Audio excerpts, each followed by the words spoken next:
Hello internet friends, welcome back to my channel. So today I'm just going to be going over a short video on the Lilly and Jack case.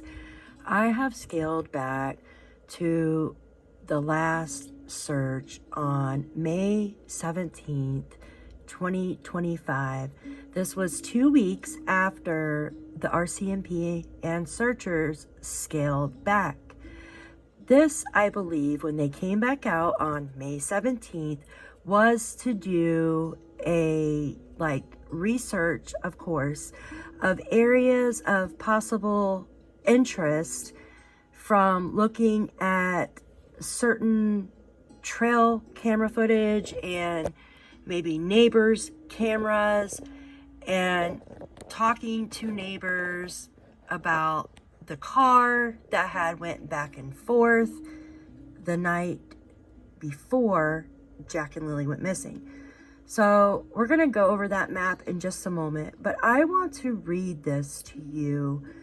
This was the day that they came back out in search. Daniel Martel, he said, "It's hard on everyone. It's hard on me. It's hard on Malaya. It's hard on the families," he said.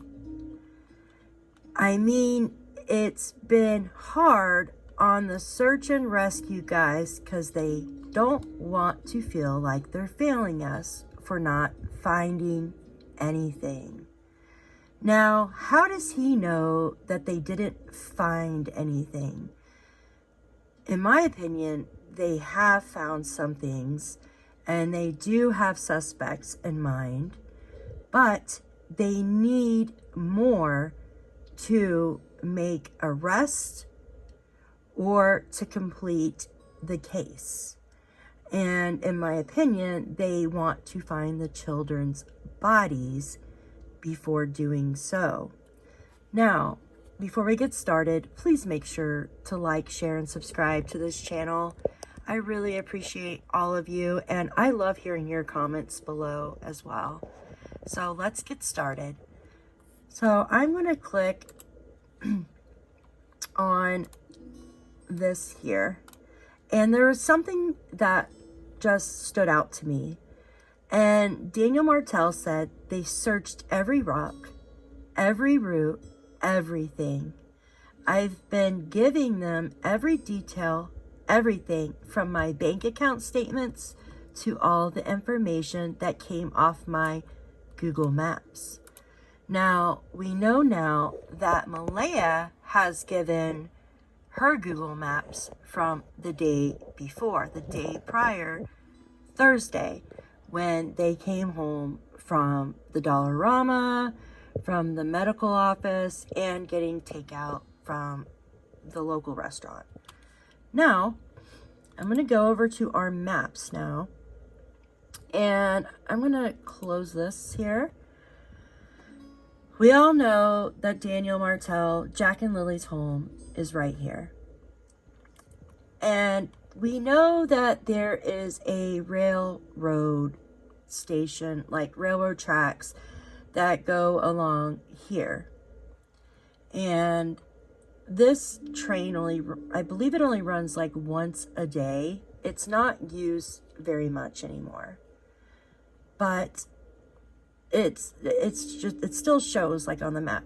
Now here is a little campground. For some reason, it didn't show before when I was like looking on the maps. Norda Campground. There's not much about it. It's just there. It's just a small campground. I can't even really see anything on there because it's covered in trees.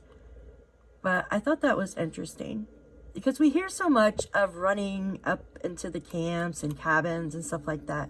Now, before I get on a tangent with like talking too much, I just want to go over a few things. So I purchased something called Broadcastify, which allows me to go in and listen to the dispatch myself and go over things that maybe have been missed by others that have the dispatch from the searching days. Now, one of the staging areas was up here. There was also one down here at the intersection of Landsdowne Station Road and Gairloch Road. Okay, so I'm wondering if they were, because remember in the one news interview, we could hear the train going by when they did like the press conference with the RCMP and he spoke, and the train, it was like, do you guys remember how loud the train was when they were doing that one interview? So the train tracks go through here, and they were doing like their press conference thing over here for the children. So I want to go over something with you. Now, I remember hearing the dispatch was on this road, and they had found a trail camera from one of the neighbors, and they were asking if they can use that for footage. So one of the neighbors that obviously lives in this area, maybe this one right here, I'm not too sure. They didn't give the neighbor's address. All they said was Matheson West Road. Okay, so you got two Matheson roads, guys. You have your Matheson East Matheson Road, which is down here kind of by Glengarry, and then you have Matheson West Road, which is by the Landsdowne Lake. Now I'm going to zoom out a little bit, and in my opinion, and this is me just speculating, I honestly believe the kids are closer than further away. Now, nobody's going to drive miles away to hide bodies. You take too much of a chance with police on the road, especially at night. And let's say maybe they did it during the day on their trip to Dollarama or something. Maybe they did it then. But people aren't going to take that chance, in my opinion. So we do know the children were alive Thursday. They were seen on camera that afternoon, May 1st. So could something have happened like after that? Could someone have got mad, or they could have got into something and passed away along the way? I don't know, guys. I really don't know. Right now, in my opinion, I feel the children are no longer with us, and the best thing is to be looking to where these children might be located. Now, we know that they searched this whole perimeter here, okay? This whole perimeter and around the home. They did underwater dive teams in a lot of these large bodies of water. I know that for a fact. They searched this Lorda Park down here. They searched all over. But I want to go over something with you. So we think that the neighbor that maybe made the complaint lives, the closest one lives about 500 feet away, which would be this neighbor over in this area. Now, there are neighbors over here as well, and one on the corner down here. But I think it's this neighbor here, because Janie always mentions this one neighbor, they're bad. They're the ones that talked about us doing rugs and stuff like that. They take the old road, okay? So the old road is here. I'm going to zoom in. So Janie, when she talks about her walking up into the woods to search for the kids, she points back here. This is the old road, okay? The old road behind the house. Then you take it and you come out to the 289, which is the same as Gairloch Road, okay? So I think that, I'm going to zoom out here. What happened, oh, not that far. What happened that night when this neighbor heard the vehicle? Remember, it was coming out of the home between midnight and 5 o'clock in the morning. I am thinking that this car, this 5-speed car, they were very specific on that. Maybe come out of the home, drove up. This crisscrosses right here with our road, McLeod Road. It comes down, and if you remember, there's our little bridge there, the wooden little crossover bridge that crosses over the middle river of Pictou. And you could take that and then go on Landsdowne Station Road back to the house. So I'm wondering if they took this little area here, just made circles. All right, think about it. That would be the easiest way around. Now, I'm gonna zoom in here. Now, remember, they looked down here at Glengarry Station. I went too far, hold on. Let me zoom out a little bit so I can kind of give you, it just does not want to work with me today.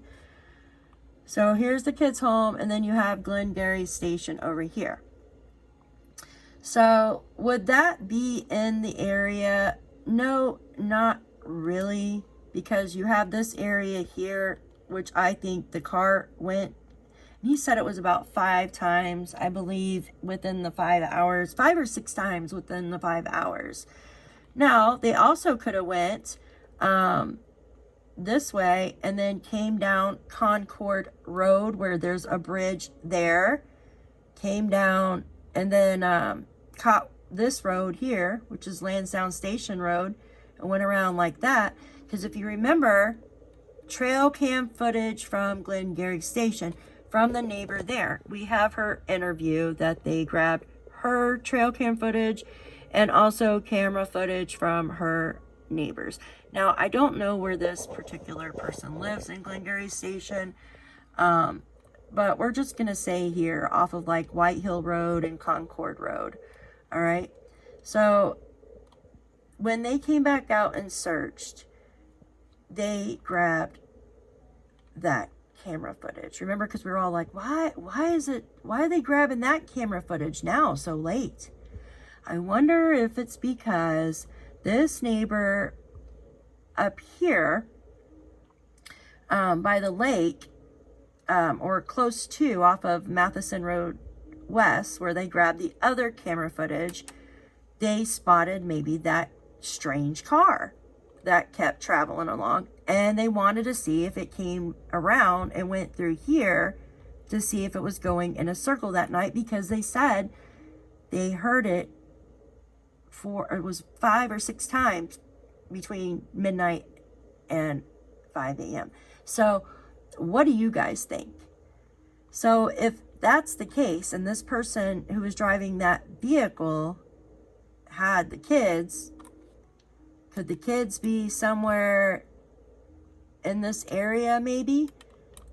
I think the kids are by a brook or a water source. I don't believe the children were thrown in the water, but I believe that they were buried like somewhere close to water. I believe the children are buried somewhere close to somewhere that's sentimental to the family, in my opinion. Somewhere that they went maybe, or a name of a place that they really liked, visited, somewhere close, somewhere pretty, maybe with a waterfall. But with the fires, unfortunately, happening, they're getting pretty close. Hopefully it doesn't burn up evidence like the video I made yesterday. But what do you guys think? What do you guys think? Do you think that this car could have had something to do with the children's disappearance? I don't know. I honestly think something is up with that. Like, here is a photo from the day they came back out on that Saturday. Oops. So it has been 15 days since the children were first reported missing, and they began combing the area. There was heavy search and rescue presence from May 2nd until the search was scaled back on May 7th. And then they had come back out on the 17th.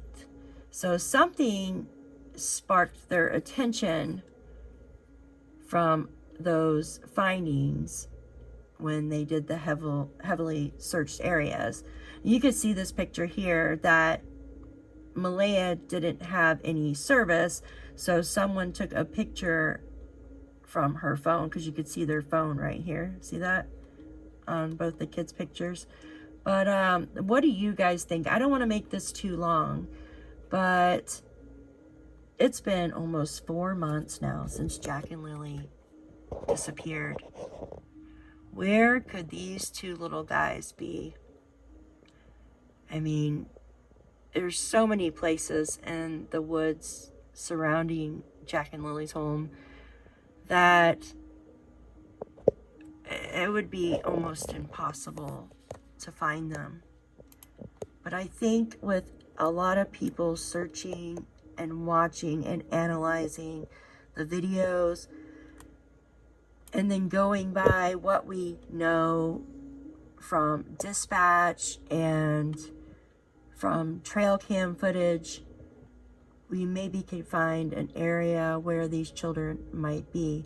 There are cemeteries around, but some of these cemeteries probably have cameras on the property. This one looks pretty old. This is like a pioneer cemetery. But a lot of these cemeteries have cameras on them. So, because we know with Jaden Spicer, he was buried in a shallow grave close to one of the cemeteries. So, but what do you guys think? Let me know your comments below. I appreciate each and every one of you, and have a wonderful day.